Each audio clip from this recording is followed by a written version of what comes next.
Although I don't think I'm going to be able to do a podcast next week.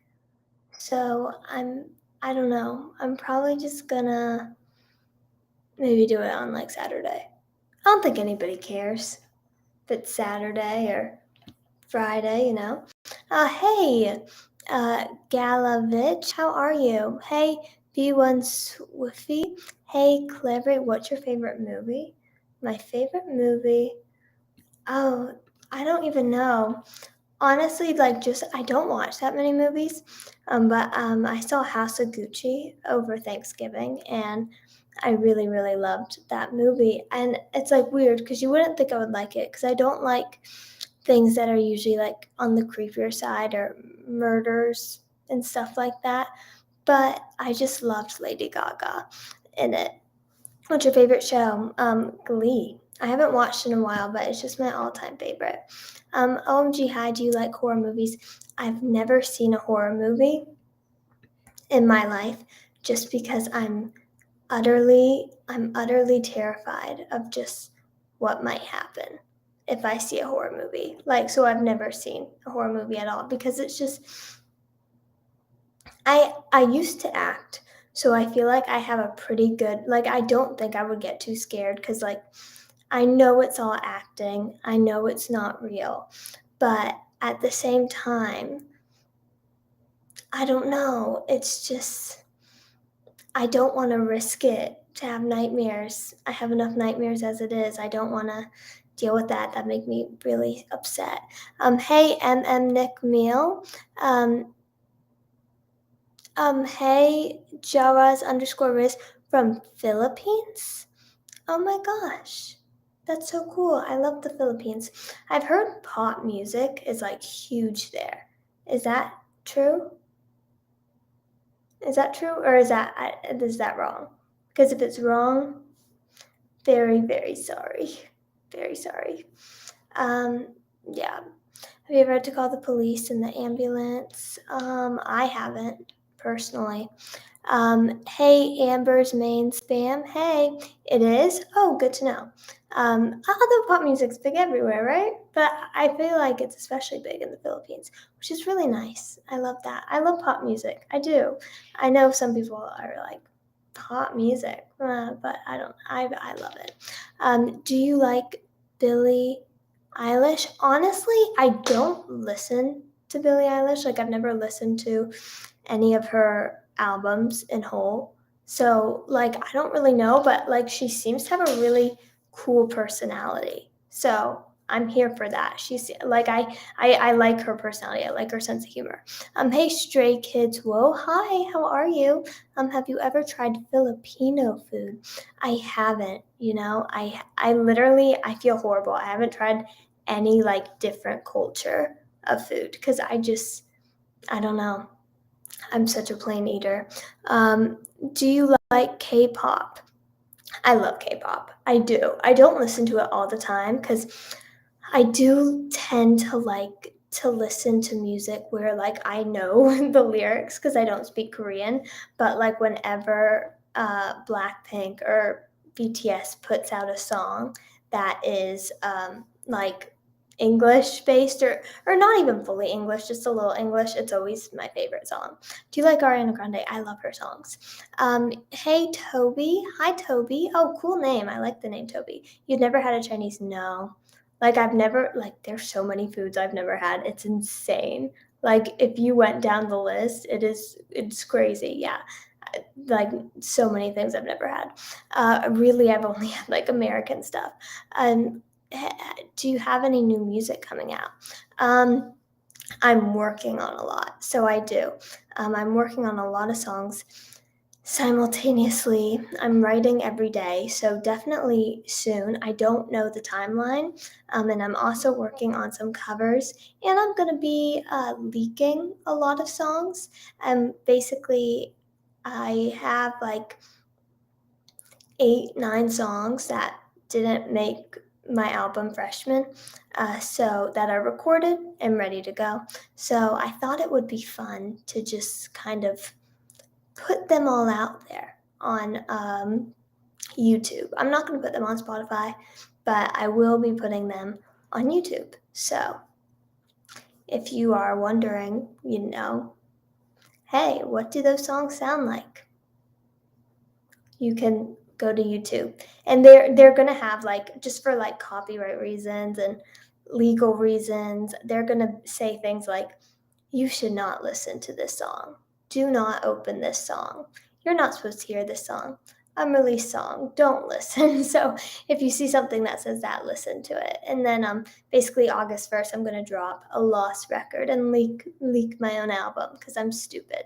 But yeah, I just felt like it. I don't know. I want to. I feel like it. I do what I feel like. I don't listen to other people. I do what I feel like. Because I'm an independent woman. Oh, that's so cringe. Forget I said that. That was super embarrassing. Hey, Love Dove, cute room. Thank you so much. Oh my gosh, it's like so amazing. You all love my wall. And I really appreciate that because it was such a spur of the moment. Like, I'm having a nervous breakdown, so I'm going to make that wall. And you all seem to love it. It makes me so happy. So I really appreciate it. Thank you. One day we should go through all the photos. Go girl. Oh, thank you, Dion_SJ. I don't know. I'm never on TikTok, so I don't know how to join your live. Let me see if I can figure it out. Let's see. I think close, invite. Yeah. Let's see. Why doesn't it show up?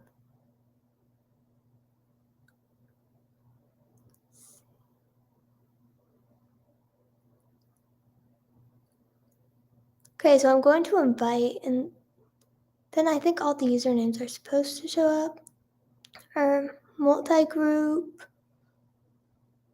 See, yeah, you can now receive guest requests. Let's see. Oh, sorry.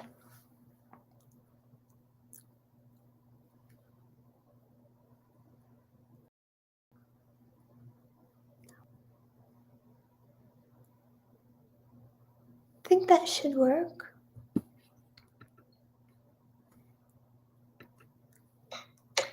Oh, hi. Hey, how are you? Good, how are you? Good. Like I said, sorry, I'm never on TikTok, so I didn't know how to do it. I was like, oh my gosh. Oh, no worries. Thank you for joining. Yeah, absolutely. Thanks for inviting me. I'm glad to be here. Just have some fun and talk a little bit. Yeah, for sure. Yeah, so first I just kind of wanted to ask you, like, what made you start posting reaction videos?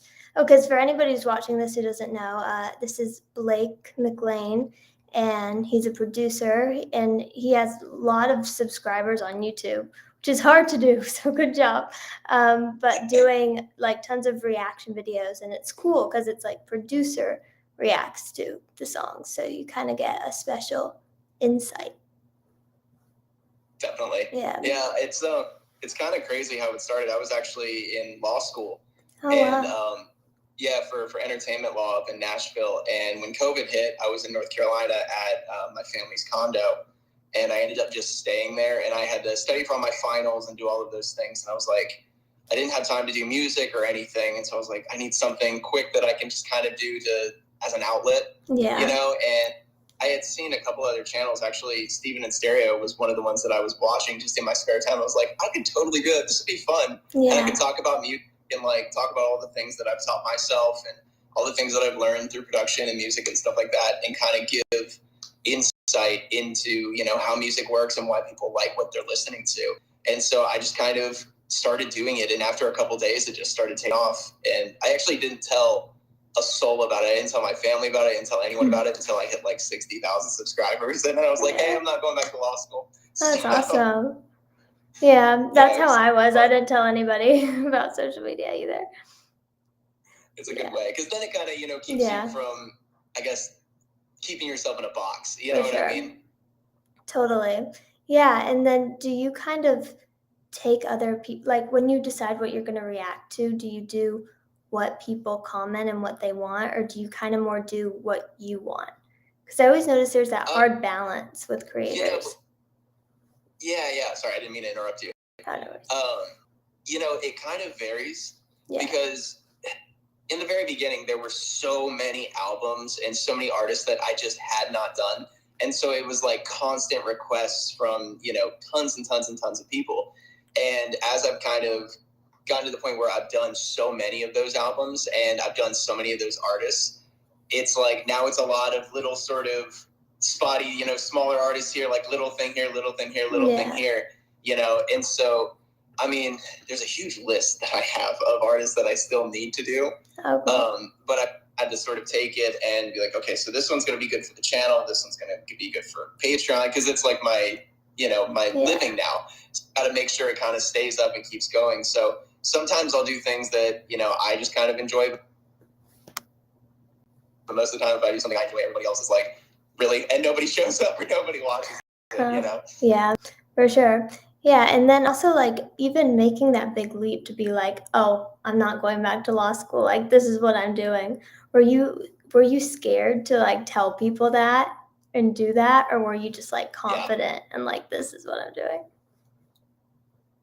I mean, I was pretty much like this is what I'm doing, but I was terrified. Yeah. I mean, my parents have always been incredibly supportive of me, and all my friends have always been very supportive.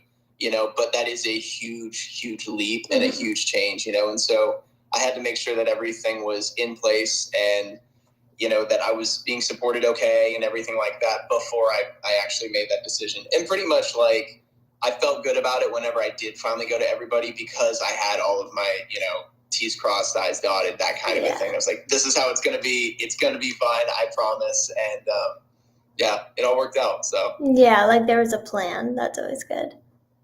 Definitely a plan. It's definitely important. Yeah, and then like, does it make you excited to kind of see that audiences do care about the production side and just the behind the scenes? Yeah, and what's so cool about it is I feel like I've gotten so many comments and so many, messages from people that are just like, you changed the way that I listen to music. Like I never thought about these things before, I watched some of your videos and like, reacted to this and you explained this. And so I feel like it's just really cool to be bringing that aspect of music appreciation into people's lives in a way that they can fully understand and apply to every song that they listen to. I mean, that is so fulfilling to me. It was a scary thing at first because it's like you have all this knowledge and there's a lot of gatekeeping in the music industry. Mm-hmm. So a lot of trying to figure things out on your own because nobody wants to tell you their secrets. Totally. And I had a lot of those secrets on my own. And I was like, do I want to tell everybody? Like, do I want to just throw this out there? And once I did, honestly, it was the best thing I could have ever done.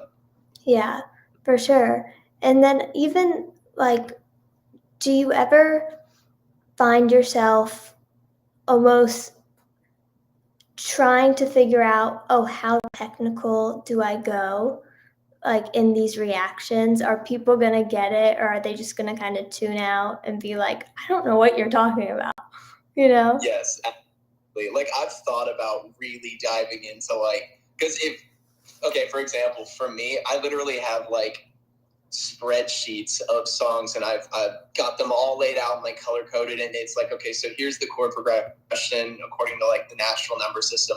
Here's like the first note of the verse, here's the first note of the chorus, first note of the pre-chorus, like melody wise, and how all of those are interacting and why they're doing what they're doing. Like I could dive so deep. Yeah. But I'm afraid to do it sometimes because I'm afraid, people either won't get it or it's just gonna bore them to death. So. Yeah. Yeah, and then you even end up listening to like full albums, which is awesome because I noticed so many people doing reactions to songs, but not that many creators doing full albums. And can you just listen to an album once and then like have something to say, or do you kind of have to like, can you react on the spot or do you have to listen to it a couple times? So most of the time I react to everything on the spot. Every once in a while, like if I'm not sure about an artist, like I will go and listen to like 15 seconds of the song and be like, oh, okay. So it's this kind of style. That way it kind of puts my brain in like the right mode, for it. But generally like everything is 100% on the spot. And so I'll just listen straight through. and just start picking things out. Because honestly, there's nothing better than listening for the first time to something. In fact, like, especially when it's something absolutely amazing. Yeah. That's something as a writer, as a musician, as a producer, you don't get to do very often. And there's so much information that you can pull out of that to apply to your own music or, you know, what you're working on at the time. Because it's almost even like, you know, it tests your brain a little bit, which is what I pretty much end up doing in the reactions. Is it's like, you know, I hear it going one way, but they end up taking it another way. Or, you know, it kind of does solidify where my thought process was going with it. And again, you don't really get that opportunity with anything else because you're so used to listening to it over and over again. Yeah. You know, it does give you kind of a really cool idea of what you could even do with the song. Like a lot of times I'll listen to something and if it is the very first time and I hear it going a different way, like I hear the melody maybe going a different way or, you know, the arrangement going a different way, I'll take that and I'll apply it to whatever I'm writing at the time and be like, oh, this is brand new. This is cool, you know?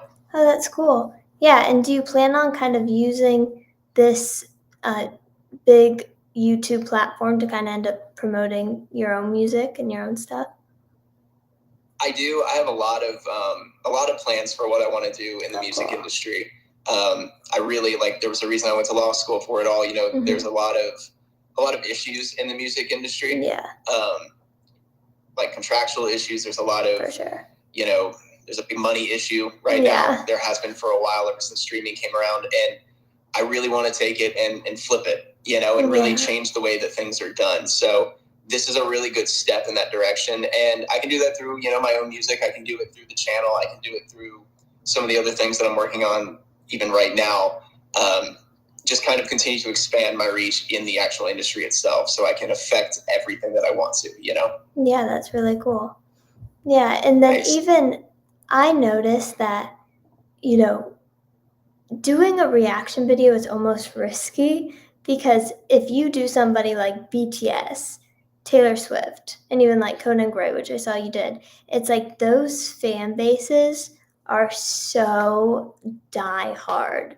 So like, do you get nervous? Like, oh my gosh, if I say one bad thing about BTS, like the armies are gonna come in for me and ruin my life, you know? Oh, yeah. I get very nervous about it, especially since I had one time where something went completely wrong. And I don't know how long you've watched my channel for, but it was like the most terrifying moment ever. Basically, what had happened was I had this brilliant idea to do like some full album reactions while I was driving on a 12-hour drive. And I was like, okay, this will be cool. It'll be like listening to music in the car, that kind of a thing.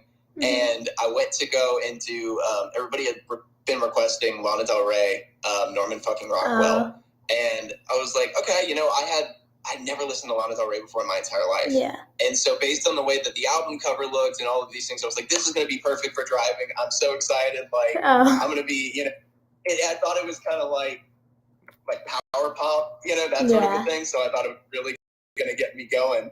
And so I'm in the car and I have my camera in the corner of my car and it's, you know, filming everything as I'm going, as I'm driving down the highway. And I got to the song Venice Bitch, which is like a 9-minute song. And it's very this and stuff like that. And my camera overheated like 6 times and I kept having to pull off on the side of the road and fix it, wait a minute, set it back up and come back in and like get back into the mode and listening to the song again and get into it. And I ended up having to listen to, there's like one little synth solo in it that's like just really, you know, all over the place. And it's cool for what it is. It's not good for driving, but I was so frustrated by the end of that song that I didn't even realize after I edited it. I was like, this fucking album sucks. I'm over it. I hate it. And then I kind of like went into the next song and I was like, okay guys, so on to the next song, and like happy-go-lucky, that kind of a thing, just sort of jump back into that mode. Forgot to edit it out, and it was just so bad what was happening. Like, I was freaking out. People on Twitter were canceling like immediately, and I was like, I got to get this down. Like, I got to do something about this. And to this day, I would love to do Lana Del Rey again, but I can't because I still have people commenting on like everything I do, just giving me so much for it. But ever since then, it's been a very scary thing with some of the really hardcore fans because you are dealing with people who that is their life. Like they love this artist more than anything, you know? And so you do have to be very careful about what you say about their artist. Like I would never cut an artist down. For sure. Ever. It's their music, it's their passions, what they're doing, and it's all subjective. It's open to interpretation. So, you know, even if I don't care for it that much, I'm never going to be like, I hate this. Like, this is absolutely terrible. Because it really is absolutely terrible. But, it's like walking on eggshells sometimes, for sure. And I've messed up more than once, so. Yeah. Like, even in lives, if somebody asks me if, like, and I can tell it's a fan page, and they're like, do you like so-and-so? And I, like, don't listen to them. I'm just afraid to say I don't listen to them. Because they're going to be like, what's wrong with you? You don't listen to them? You're a hater. And I'm like, they could be great. I could be totally missing out. I just have never listened, you know? Yeah, absolutely. And all the time, too, people will they'll comment and be like, so you call yourself a producer, but you've never listened to this. And I was like, honestly, I really don't listen to music that much. I'm always writing it and recording it and doing that. And so by the time I'm done at the end of the day, I don't want to listen to music anymore. I'm over it, you know? Yeah. And the reactions were actually a really nice way for me to expose myself to brand new music that I had not listened to before. It kind of gives me the opportunity to sit down and listen to cool things. So for sure. Yeah, I mean, I've gone through phases like when making music where I just haven't even listened to other people's music because I get so like scared that if I listen to too much, I'll like accidentally copy it. And so then I'm like, oh, I don't want to listen to it. And then I'm going to be like subconsciously like singing like them or talking like them or writing like them. So yeah, it's a weird balance. That is definitely a thing. I've actually noticed like sometimes it's really hard with writing. Yeah. If I'm in a certain mode with writing, like right now I'm writing my band's new album. Awesome. And we're finishing up recording and everything like that for it. But it's a very specific sound. And I knew that because I love all kinds of music, if I go and I listen to this or I go and listen to something completely different, I'm going to be like, oh, I want to do that. Totally. And like, then start doing it, and you know, again, even subconsciously, it just starts to show its face a little bit. Yeah, I noticed that. Like what you listen to comes out in what you write. It's crazy. Yeah, absolutely. Absolutely. Yeah, but do you have like any albums that have just been you never listened to them before, and from reacting to them, they're like now your favorite? Oh yeah, there have been a lot. Like honestly, the One Direction stuff hit really hard. Like I had never listened to any of that, and I did not know what to expect, and that blew my mind. Luke Hemming's album, obviously, the When Facing the Things We Turn Away From, is probably one of the best albums I've ever heard. I mean, that one I have gone back and listened over and over and over again to. Like that one had me sitting. My girlfriend at the time came home, and I was like sitting staring at a wall, rethinking my whole life. And I was like, she's like, "What's wrong with you?" And I was like, "Well, I listened to this album and I got it, kind of past it. And a couple of days later, she comes home again. I'm sitting staring at the wall. I was like, I need to rewrite everything I've ever done. And she was like, did you listen again? I go, yeah, I did. Yeah. And then, some of the K-pop stuff too. Like I've loved K-pop for a long time. Oh, cool. I used to listen to EXO and things like that, like back in the day. And you'll notice, like, I don't do a lot of the older stuff on the channel because I've already heard it. Like, I really loved K-pop, and that stuff affected the way I wrote for a very long time, actually. Cool. I don't even know which ones at the moment did, but like I loved that whole scene. I loved that whole aesthetic. It's kind of like they're having their what was the 80s, totally. America. They're now. Yeah, and it's cool. So cool to see, and it's amazing really to happen. Yeah, for sure. Yeah, and then even as an artist, it's like social media is so like divisive in terms of artists of do you use it? Does it dilute the craft? And like you seem to be somebody who's very more on the pro social media side. But like are you as on the pro social media side as you seem? Or even though you post, are you kind of like, have always sucked at social media. Yeah. I've never been very good at it. Like, I mean, you know, I just never like. Sometimes I do find it hard to like. Videos are different, you know. Yeah. The reaction videos are way different, but I've always found it hard to like post on Instagram, you know, or like on Twitter, or say this is what I'm doing right now. Yeah, you know it feels I mean? weird. That's always been a difficult, sort of odd thing for me. Yeah. But I've got more used to it. I think social media is incredibly important for artists. Yeah. And doing it the right way is, absolutely paramount in actually growing as a musician, and growing your audience and everything. Like, you can't do it the way that it used to be done. Yeah. And a lot of labels and a lot of artists think you have to do it the way it classically has been done, by, I'm going to jump on a tour, I'm going to, go and I'm going to, just put out my album and see how people like it, like that kind of a thing.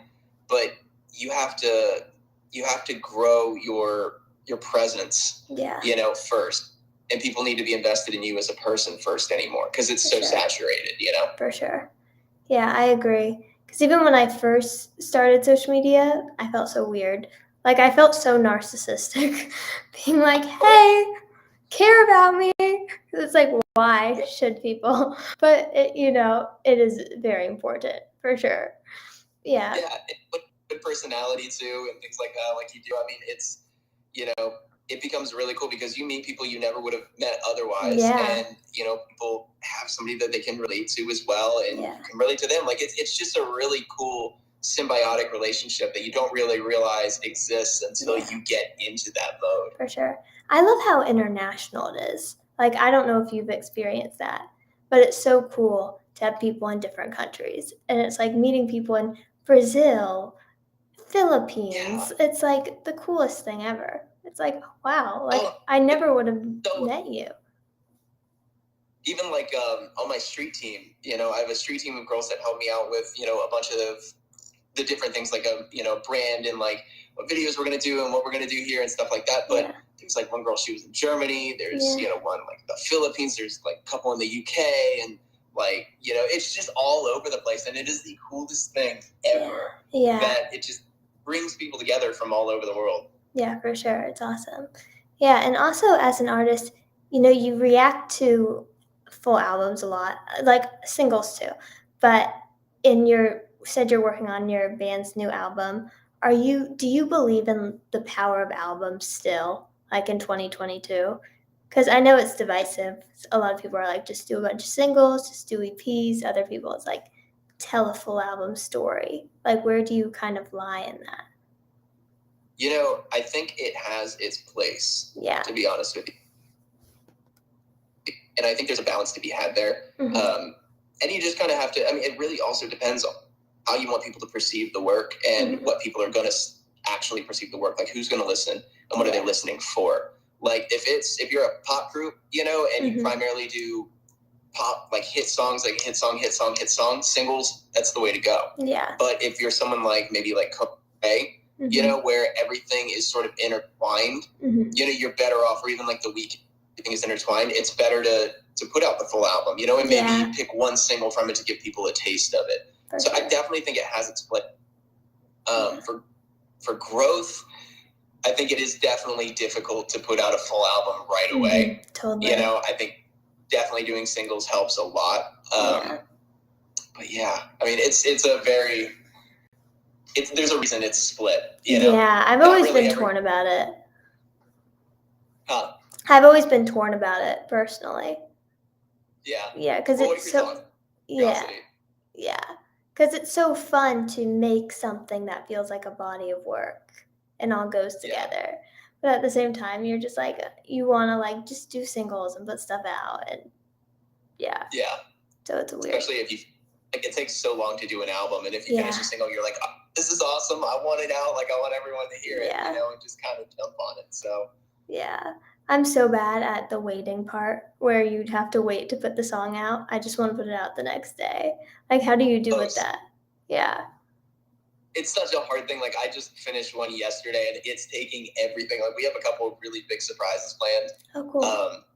But it's taking everything I have, not to just like stick it out there and show everyone, be like, here it is, come on, let's go, Yeah, I get on live and I'm like tempted to play it, and I'm like, Don't you dare.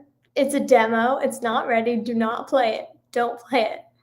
It's hard. For the love of God. Yeah. Yeah, my your team was mad actually, and my band was kind of mad because I sort of leaked the album on Twitch. Or not the album, the EP that we put out. I leaked it on Twitch like the day before the release. That sounds like something I do. Yeah, I couldn't take it anymore. I was like so ready. Yeah, for sure. Yeah, but thank you so much for joining me today. Absolutely, I'm happy to be here, and it's awesome to meet you. Yeah, you too. Love your TikTok. I was just going through your feeds. Oh, thanks. Yeah, but also like everybody watching or listening, make sure to subscribe to your channel's just your name, Blake Yeah. McLean, and then follow on TikTok, Blake McLean _1, and then I'm pretty sure your Instagram is Blake McLean _. So yeah, make sure to support. Yeah, thank you for joining. Awesome. Yeah, hope you have Absolutely. a great rest of your day. Whenever you finish, send it my way. I'd love to hear it. Oh, thanks. Yeah, same for you. Cool, definitely. Yeah. Definitely, we'll do. Stay in touch. Yeah, for sure. Bye. Nice to meet you. See ya.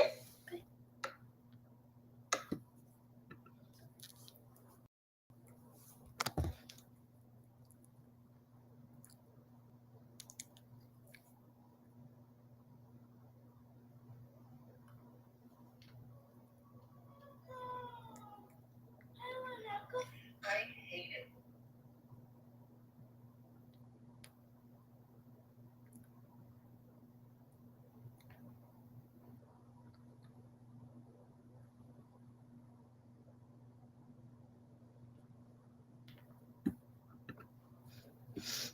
Oh, I'm still live.